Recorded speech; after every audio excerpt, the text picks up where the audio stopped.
Finding ways to be financially savvy is a smart move. And knowing you could be saving money for the things you really want, like that dream home or new ride, is a great feeling. That's why the State Farm Personal Price Plan can help you save when you choose to bundle home and auto. Bundling, just another way to save with the Personal Price Plan. Prices are based on rating plans that vary by state. Coverage options are selected by the customer. Availability, amount of discounts and savings, and eligibility vary by state. Here's a tip for you. There's a podcast out there with fans waiting to be your next customer. They tune in every week, they trust the host, and that host wants to talk about brands like yours in their own words to their audience. The problem is, you just haven't been introduced yet. We're Acast, where that introduction happens. As the world's largest podcast marketplace, we let you browse shows, see who's listening, and book host-read sponsorships or run your own ads, all from one platform. Transparent pricing, real-time data, complete control. Start advertising on podcasts by visiting acast.com/advertise. Oh, no. It's early, but do you ever dress up for Halloween? I am usually disorganised and I can't be asked. Okay, fine. I usually go quite big. And this year I was thinking about going as my friend Tash, who's called Tash W. But she wears dresses and fake eyelashes. Tash is going to go as you? Yeah, that's right. In Amazing. a suit.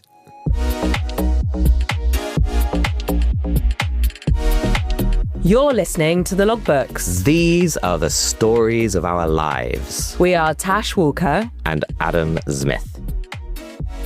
We're telling tales about history, politics, art, and LGBTQ+ life.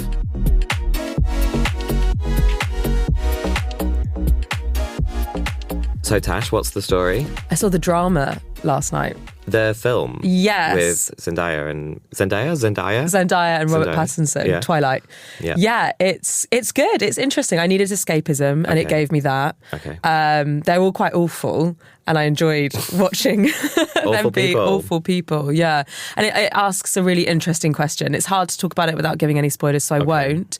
But effectively, they do this thing where they have dinner with some friends just before the wedding and they all say the worst thing that they've ever done. Oh, amazing. And then it's about whether you can still be with someone in spite of the worst thing they've ever done. Okay. And it's all in the lead up to this wedding, which is just awful. How do you feel about weddings? Well, I think weddings are awful.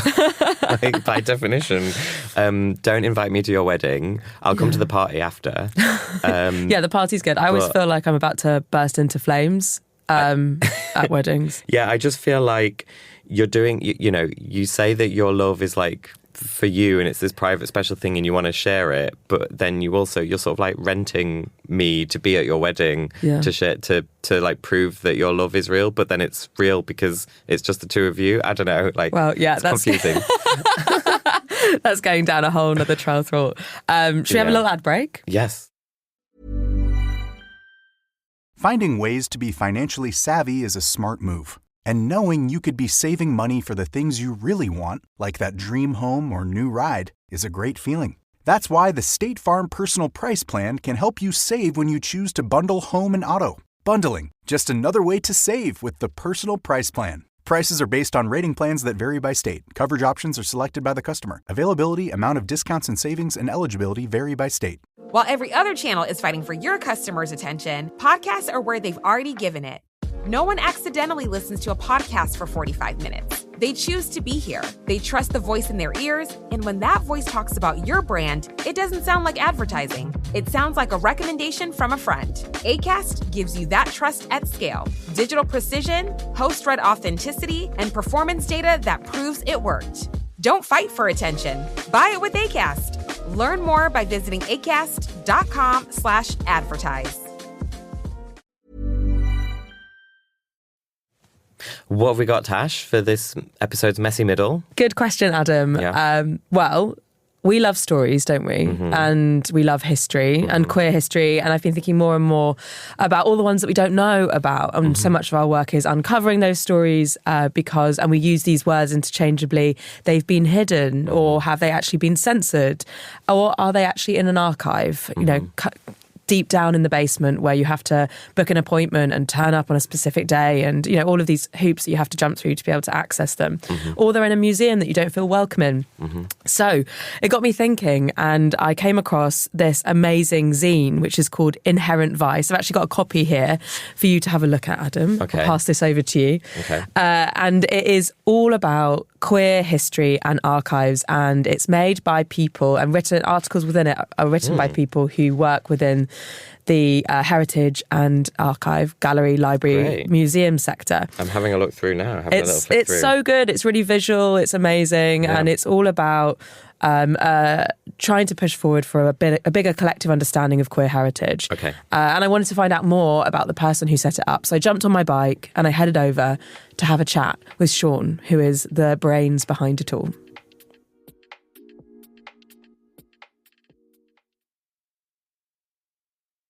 Hi, I'm Shoun, and I'm the creator of Inherent Vice. It's so great to meet you in person. We've spoken online, and of course I have been following what you've been doing with the zine, which is just brilliant. Can you maybe just start by telling me what Inherent Vice is? Well, Inherent Vice is a community interest company that I've set up primarily to create zines, and hopefully we'll do some events as well. But the idea is to sort of promote queer heritage and arts, and present some things like queer material culture, histories, stories, creativity and community within the heritage sphere. And while the intention was originally to sort of target this at heritage professionals, I'd like anyone with an interest in queer culture to be able to lift it and find it interesting. And I think the main point is that I think quite often in museums, queer heritage is a sort of add-on, and it's the sort of thing that maybe like a queer person has done loads of legwork and the museum's putting this work out there. But my argument is that everyone should know about queer heritage, everyone should be advocating for it, and if we sort of develop our understanding of it, we can be advocates and we can sort of develop our collective understanding of it. Yeah, I completely agree with that, and it's something I've been thinking about a lot recently, where we do not know if history is repeating itself unless we know what the history was in the first place. And where those histories are held are so often in institutions, galleries, libraries, archives, museums, within the heritage sphere.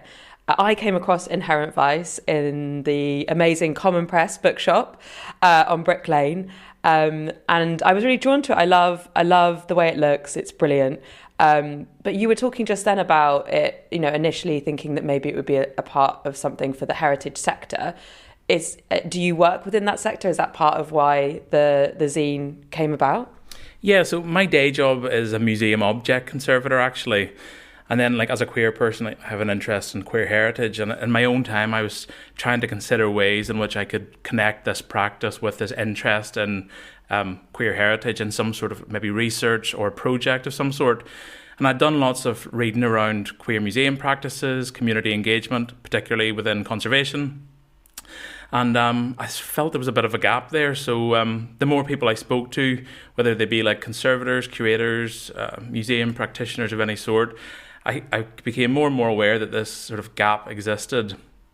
And it was kind of like contradictory to what my ideas of what my responsibilities were as a heritage professional. While they sort of thought it was something, engaging with the heritage of marginalised groups was something other, I sort of felt like, we had a responsibility to know about these things.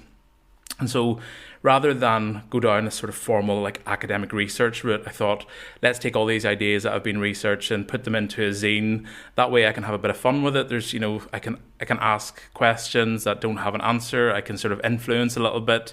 I can mix and match different topics and just sort of make it a bit creative. And that's sort of how it came about. I love that. It's very radical, isn't it? It's kind of like, let's not go down that sort of institutionalized, approved route of academia, keeping it within the heritage sector. No, actually, let's just start something ourselves and use this as a space to ask questions. We don't always need to know the answers, and actually some of the best ways to find resolution or to raise voices is to ask questions and feel okay to not know the answer, right? It's about isolating that question and going, but why? And then holding space to allow people to come in and maybe help answer that question in a bigger sort of complicated political climate, especially that we're in at the moment. But should we have a look at some of the zines? Okay, great. So you've got issue 1 and 2 here in front of me. What's this one here? Is that issue 1, or can you describe it to me? Yeah, so this is issue 1, and it was released, well, just to align with LGBTQ plus History Month. And the theme of it is queer history is everyone's history. And it includes the sort of a range of articles just showcasing different history and heritage work that's being done across the UK and Ireland. For each issue, I hope to invite a guest author to do sort of an intro article. And for this issue, we got Justin Bengry, who's a queer historian, public speaker, writer, and he was the director of the MA in queer history at Goldsmiths. Which, of course, unfortunately is no longer. Yeah, it's such a shame. But I spoke to Justin a few years ago when I was researching some objects for my master's dissertation at the time. And we had a conversation about queer material culture, and he shared his thoughts on how queer history is everyone's history. And that one phrase that he said really stuck with me. And while I've been trying to sort of forge these connections between my profession and queer heritage, if you like, this phrase just kept coming back to me. It was like, at very least, people need to understand that queer history isn't something separate. It's very much part of everyone's history. And that's why it's one of the reasons why I reached out to Justin to contribute to the initial article and entitled that first issue, Queer History is Everyone's History. I totally agree with that. When we were making the Logbooks podcast, one of the things that we said was that this isn't just British LGBTQ plus history, this is British history, full stop. It's social history, right? And that's so important. You mentioned something then called queer material culture. Can you maybe just explain what that is? Yeah, so I suppose it's just a sort of museum phrase for describing anything physical that exists in a museum that represents the heritage of one group or another. So I guess it's just objects, art, that sort of thing. So what's your favourite thing in this scene? If I can ask you to pick but one. It's really hard because lots of these articles were sort of not fully formed, but pretty much there was quite a lot of research done into each one of them, and they just sort of fell into this theme of kind of general queer history and heritage. It's really difficult for me to choose a favourite. I think I've been really lucky because in some of the people that I reached out to have ended up contributing some information or submissions for it. It's really tough to explain. There's one from Rebecca Laverty, who's the curator of modern history, I believe, in Northern Ireland at the National Museums, and I found that really interesting to see how they've been going about collecting LGBTQ plus objects there at their museum. So you're flicking through the zine in front of me here, and it's so visually attractive, right? We've got it's clearly got the influence of historic scenes, especially from like the 90s, the 80s, with both like the images that you're using and typeface. Maybe could you describe a little bit about how it looks? Well, generally it's got some archival images that were sourced from the Bishopsgate Institute, spliced through it. Like, I mean, this one that I'm looking at the start was from the Robert Workman archive that the Bishopsgate hold, and it's of a lesbian and gay pride celebration in 1983. And in between these images, then I've just sort of put different articles, and I've tried to stick to a colour palette of around 10 colours. And I think generally speaking, this idea of 10 colours was something that I probably will deviate away from, but it initiated through like a phrase that was a family member told me about whenever I was coming out. I'm half Japanese, half Irish, and my dad had referred to this phrase 10 men, 10 colours in Japanese. That means sort of like a different colour for everyone, like everyone has their own preference sort of thing. And it always stuck with me. So I sort of wanted to incorporate that into it somehow as well. I love that. I love that the thought, even on the design level, even on the colour level, is so queer in its very inherent nature, inherent vice, which is just so brilliant. And it feels very, very innately queer, which is so great. What about the second issue? Should we have a look at that? Yeah, so the second issue, again, same sort of colour palette and same sort of format, but I sort of prefer it in ways because there almost felt like there was a bit of a formula to, using the colours and like editing images in a certain way. The theme of this one is LGBTQIA plus activism and heritage, And I'd mentioned before Justin Bengry had done an intro article for that one. So for this one, we got Stuart Feather, who was one of the original members of the Gay Liberation Front. That's an amazing picture of Stuart that you've got there. Can you just describe it? Yeah, I think it's really cool as well. He was a bit shy to give me an image, and then he sent me this one over, and I thought, you've had this perfect image the entire time. Why would you not have sent it over? But it's just a black and white image, and then I've done that sort of, almost like 3D effect with like a shadow to the right and left of it. But these little things took me ages to, I've done it all myself. I'm not a graphic designer, but I'm starting to sort of have my go-tos with these sorts of things.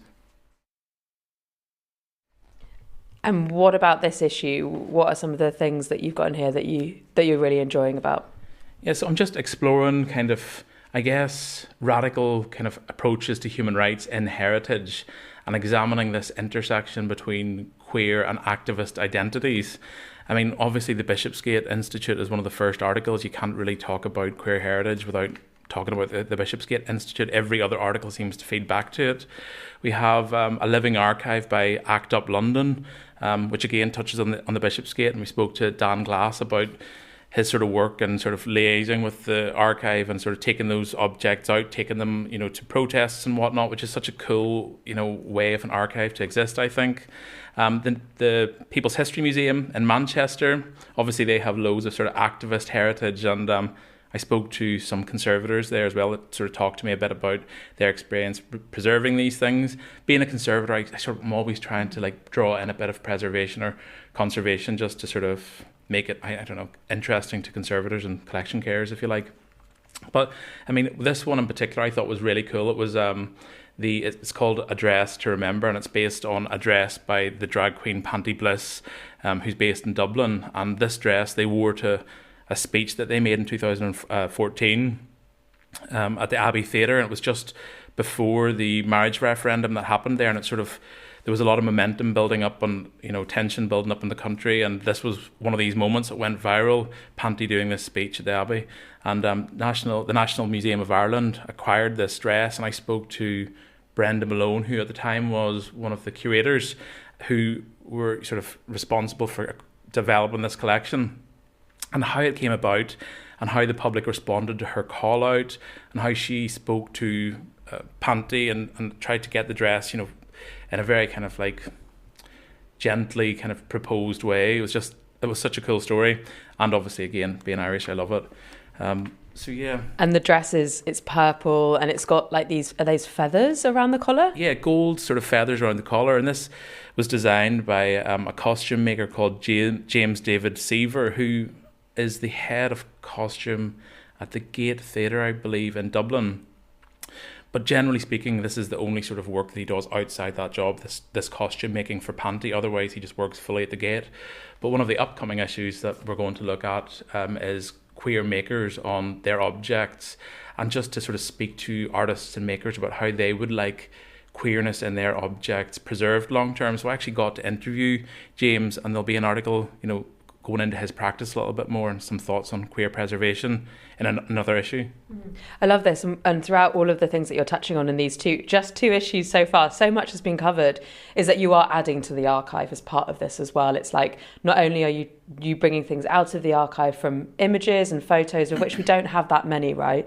But I'm speaking to people who are activists today, reflecting on their own history, Stuart Feather being part of the GLF, but by connecting that all together through the zine, then you are also adding to the archive, which is a really great thing to be doing. And this idea of living archives, I adore, especially in the context of storytelling and sharing, and the idea that it is only until I sit down and talk to you that you know something about me and I know something about you, and then I carry your story with me and you become a part of me, and I change you and you change me, and this idea that we can all have so much more influence on each other through the power of listening, right? And this idea of us being influenced by things that are in the archives through a much more accessible medium of a zine than something that we just wouldn't ever discover is so important. So thank you so much for doing this work. You mentioned already something that's coming up in a future issues. What other things can we look out for from Inherent Vice going forward? Yeah, so I have, like I said, I'd done loads of research beforehand, and these all sort of fell into themes. So I have like lots of themes and lots of almost fully kind of developed issues upcoming. Like I said, there's the queer artists or makers and their objects. I have one on queer countercultural heritage that'll sort of look at subcultures, countercultures, and how these communities are often sort of sharing a position in the margins with queer people and how there's power in that. Celebrating LGBTQ plus heritage, so looking at events, symposiums, anywhere where people come together to celebrate or exchange knowledge, that sort of thing. And then there's also a collaborative issue in the pipelines with the Linnean Society on exploring queerness and natural history, which I think is quite cool. It was something that I was aware of, a lot of work being done in queering ecologies and queering natural science, but it's quite science heavy, it's quite niche, and I just didn't quite have the time to give it research. This is all around a job and a passion project for me. But when I saw the Linnean Society were doing a symposium, I reached out to them and they were willing to do this collaborative issue. So other people had done a lot of groundwork. I've been chatting with them and we're sort of putting together an issue based on that, which I think will be really cool. Sounds great. So where can people get their hands on this zine? Well, at the moment, you can get it in Gaze the Word in Bloomsbury, the Common Press in Shoreditch, like you mentioned, the Bookish Type in Leeds, Type Wronger in Edinburgh, and the Good Press in Glasgow. International shipping is a bit clunky at the moment, but we're hoping to get a retailer for that set up soon. And I'll hopefully start selling through my website at some stage as well. Well, this is great. Thank you so much for talking me through this. If anyone feels inspired by the work that you're doing and they want to help out, how can they get involved? Well, on the website, I've got a list of the upcoming themes. So I'd be really open to people responding to those with like ideas for articles or fully formed submissions. And we could look at working together to sort of develop those into articles. Also, it's a self-funded project at the moment, and I'm trying to sort of cover printing costs. So I have a Patreon that people can pledge to donate a certain amount every month, but also buying the zine itself really, really helps as well. So any sort of support like that would be much appreciated. Great. And how can people find you on social media and on what's your website? So the website is inherentvice.co.uk, and then there's an Instagram, Inherent Vice Zine. Great. And you can sign up to be a part of your mailing list as well on the website. You can indeed, yeah. Well, it's been absolutely amazing to come here and look at these issues. I can't believe there's only 2 so far, but I'm so excited for what's to come. Thank you for everything that you're doing. Well, thank you so much.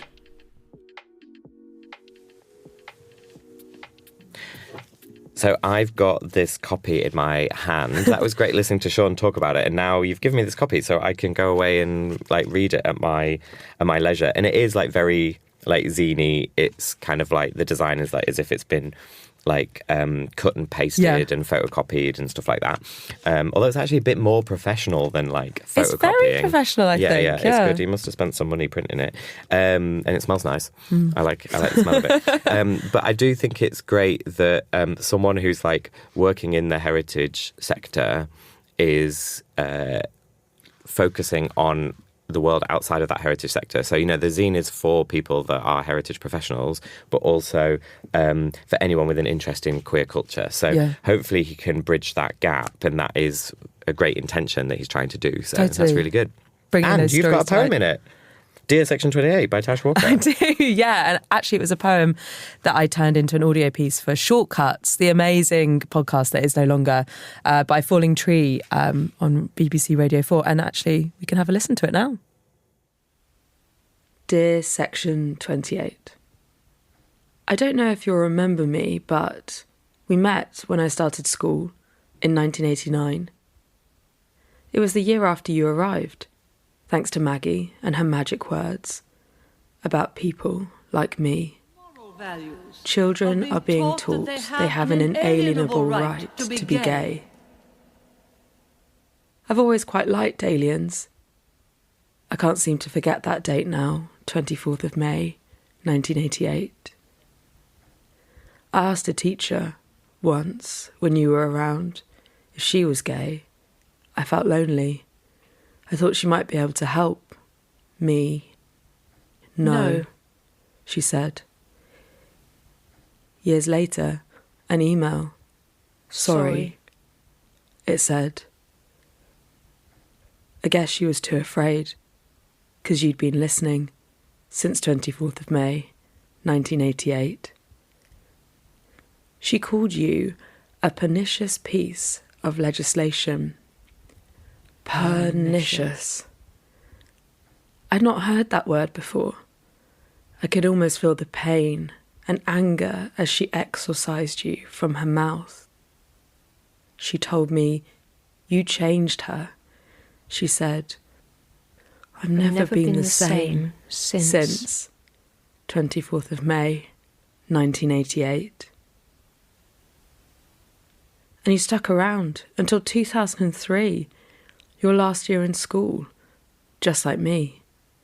I didn't really know about you until I was older. Strange that, isn't it? Your legacy lost to your own censorship. Don't feel bad, though. What's in the past is in the past, right? They say it's important to forgive and forget. Oh, by the way, I saw you in the news. I see you are in Florida now, and you haven't aged a bit.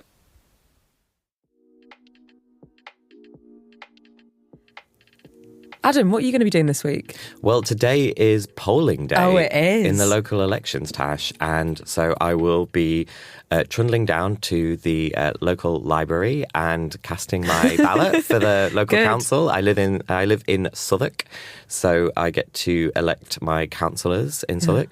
My flatmate is really quite energised and activated around local politics, so that's fun. So we've been having good conversations about it, and it will not surprise anyone to know that I'm like on the left, brackets far left, so like let's see where that leads us. See if we get some interesting political changes across the nation. Yeah, totally. And I'm in Hackney, so I will be doing the same thing. But in other news, if you have just come into the logbooks now, we have many, many seasons for you to listen to. So do go back to the beginning, all the way back to the logbook season 1, and dig in. Enjoy. Yeah, great. The Logbooks is an Aunt Nell production. It is hosted and produced by Tash Walker and Adam Zmith. The assistant producer is Mia Campbell. Music from Soundstripe. Original artwork by Natalie Doto. With thanks to the dreamboats at Acast.